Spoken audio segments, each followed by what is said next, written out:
Como decía ya al final de la anterior presentación, la que es quizá la característica más importante de todo juicio de gusto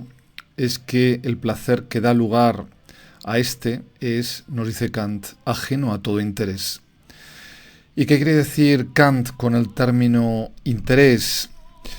Bueno, pues por interés debemos entender el placer, nos dice Kant, que asociamos a la representación de la existencia de un objeto. Kant no pone ejemplos a este respecto, pero quizá podríamos nosotros proponer alguno para intentar ejemplificar, intentar aclarar un poco este concepto del interés. Imaginémonos, por ejemplo, que alguien dijera que este cuadro de Velázquez, que a mí personalmente me parece uno de los más bellos y magníficos retratos que se han pintado nunca,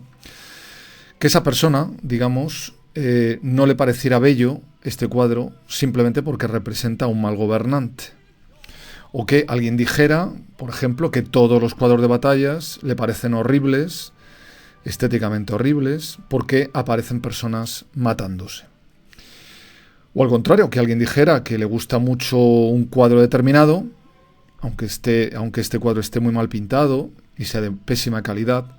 pero simplemente porque está retratado en él alguna persona a la que quiere mucho. En todos estos casos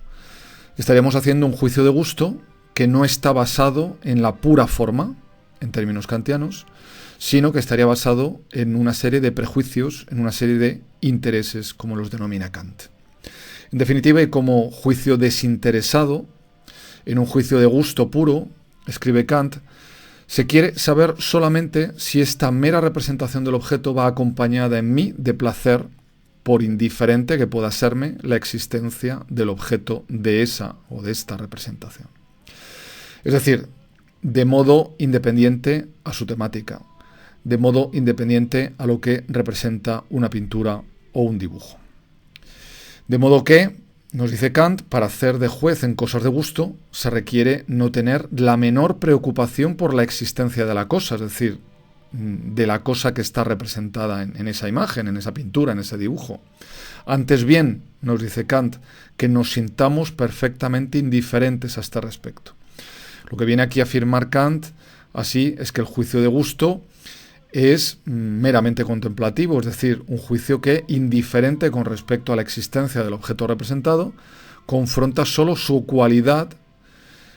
con el sentimiento de agrado o desagrado que nos produce ese objeto, la contemplación de ese objeto. En definitiva, y de todo ello, y como comentaba también antes, que no podríamos efectuar juicios de gusto, es decir, juzgar lo bello,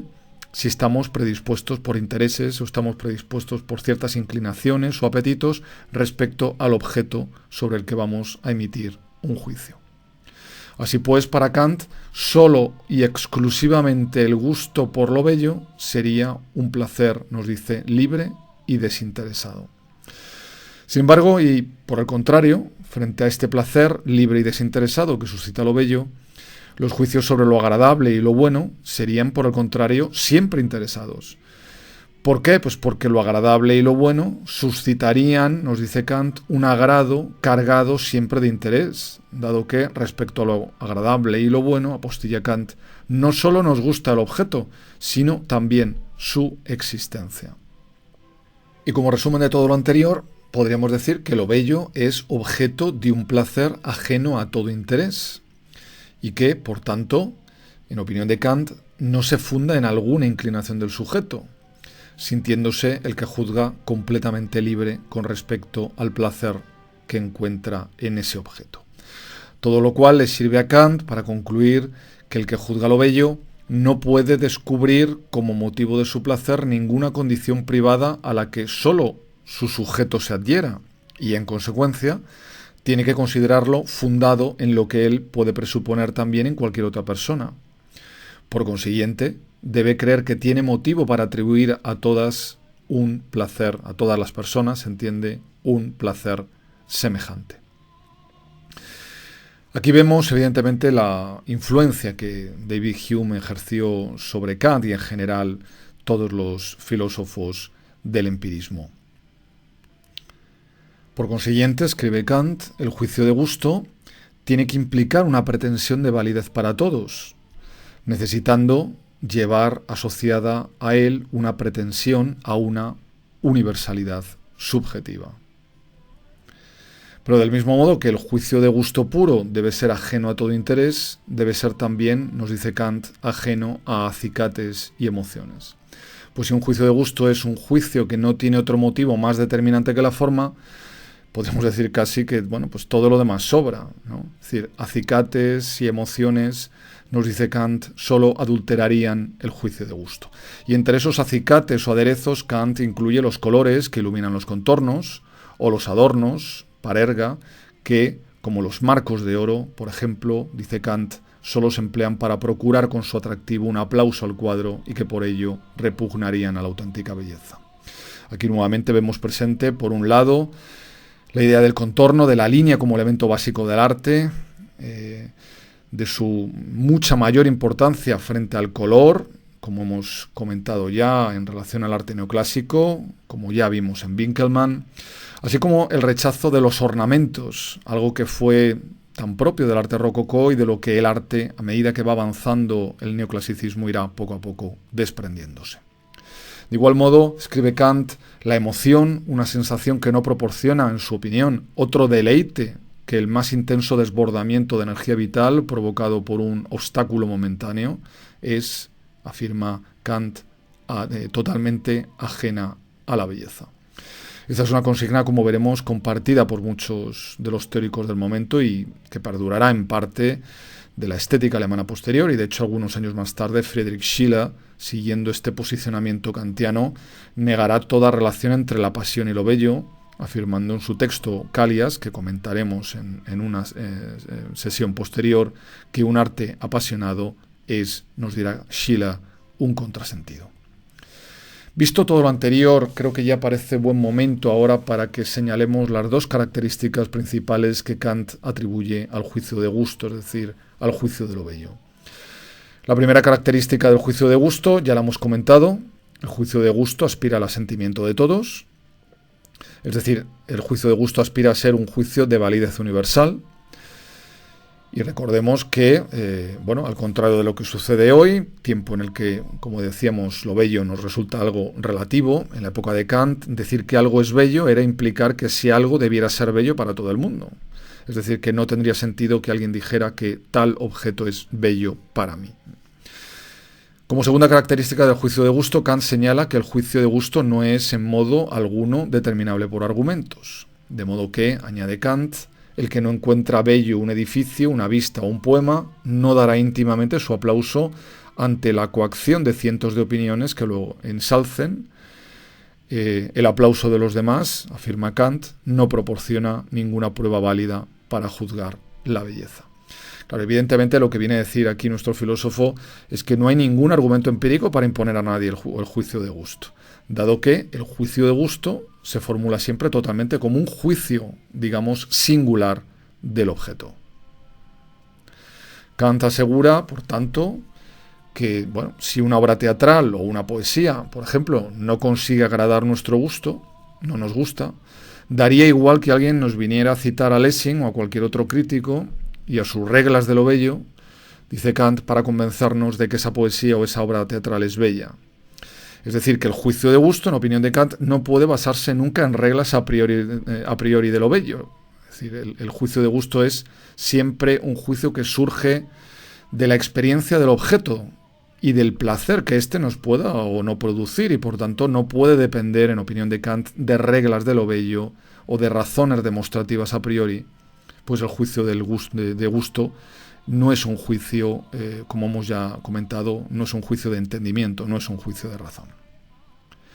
Esa segunda característica denota el convencimiento de Kant de que no es posible ningún principio objetivo del gusto, entendiendo por principio del gusto un principio bajo cuya condición pudiera subsumirse el concepto de un objeto para luego, por vía de conclusión, deducir que ese objeto es bello, algo que, en su opinión, sería absolutamente imposible.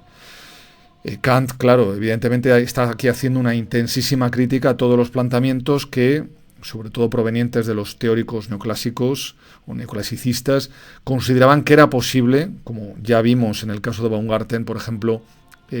operar a través de preceptos o reglas con los que argumentar o poder demostrar lo que es lo bello. Y de ahí que debamos ahora recordar de nuevo una frase que ya he comentado al inicio de esta presentación y que es la que decía que no hay ciencia de lo bello, sino solo crítica, ni ciencia bella, sino solo arte bello. Pues para que hubiera ciencia de lo bello, deberíamos ser capaces, en opinión de Kant, de resolver científicamente, es decir, por argumentos, si algo debe ser considerado bello o no, cosa que, como digo, en opinión de Kant, no sería nunca posible. Y por último, y como apartado final de esta parte, quería que pasáramos a comentar, aunque fuera brevemente, cuáles son los distintos tipos o clases de belleza para Kant. En primer lugar estaría lo que él denomina la belleza libre, la pulcritudo vaga. La belleza libre, dice Kant, no presupone concepto alguno de lo que sea el objeto. Y para ejemplificar este tipo de belleza, Kant menciona las grecas, es decir, esos adornos que consisten en una especie de faja en la que se va repitiendo la misma combinación de elementos decorativos. También menciona o pone como ejemplos el follaje de orlas o empapelados, que nada, dice Kant, significan de por sí, es decir, que no representan ningún objeto bajo un concepto determinado y que son por ello bellezas libres. Una flor también sería para Kant una belleza libre, pues no es fácil que nadie, nos dice, como no sea botánico, sepa qué cosa es en sí una flor, es decir, el órgano de reproducción de la planta, y no la juzgamos por ello, dice Kant, teniendo en cuenta ese fin natural. Y por tanto a una flor solo la juzgaríamos por su mera forma. Pero no son estos los únicos ejemplos que pone Kant de pulcritud vaga. También para Kant sería belleza libre la música sin texto. En segundo lugar, Kant habla de la belleza meramente adherente, adherens, belleza que presupondría un concepto del fin a que está destinado el objeto, de lo que la cosa debe ser, y por ende un concepto de su perfección. Este tipo de belleza la atribuye Kant a objetos que se hallan bajo el concepto de un fin especial, y de esta manera nos dice la belleza de un edificio, iglesia, palacio, arsenal, quinta, presupone un concepto del fin al que está destinado, de lo que la cosa debe ser, y por ende un concepto de su perfección, siendo por consiguiente, nos dice, belleza adherente. En estos casos, evidentemente, el juicio de gusto no sería, por tanto, un juicio de gusto puro, sino más bien un juicio aplicado, dado que, como ya comentamos, un juicio de gusto puro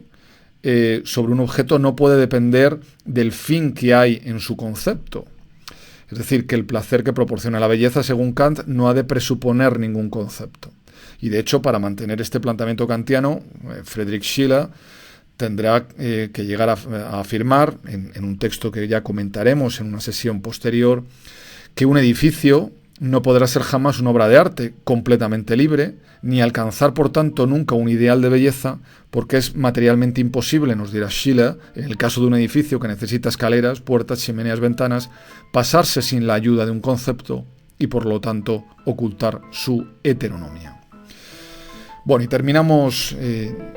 ya aquí esta segunda presentación que hemos centrado